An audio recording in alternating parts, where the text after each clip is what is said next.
There are a lot of joint cues in woodworking, and a popular one is tongue and groove.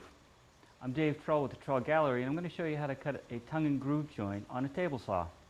First thing we're going to do is set up our dado head, and we're going to cut, I've got mine set up to cut a 1/4 inch wide joint.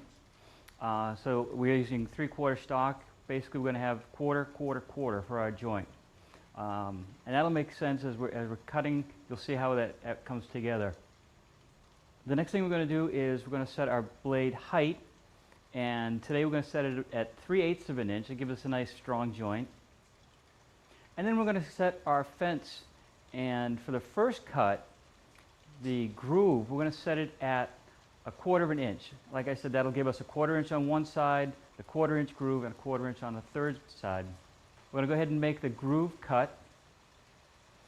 Once that's cut, and you'll run all the stock you're going to cut that with, you'll run it all at the same time. One thing I like to do when I'm making the groove cut is, just to make sure it's completely centered, is to make one pass, turn the stock around 180 degrees, and make a second pass. It may affect the width of our joint, which isn't a big deal at this point, but that's going to ensure that it's dead center, which makes it easier as we go along in the assembly phase. Once we've got our grooves cut, we can go ahead and readjust our saw to make the tongues.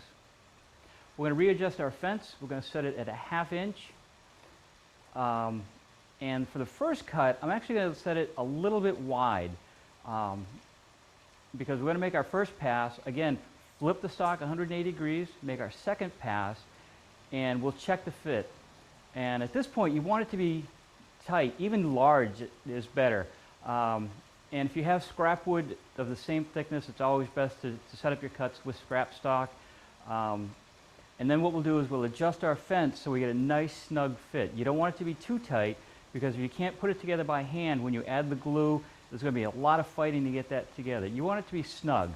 You also don't want it to be too loose, because glue won't fill that gap and you get a weak joint. So that's how to cut a tongue and groove on a table saw. I'm Dave Trull with the Trull Gallery, the fine art of furniture making.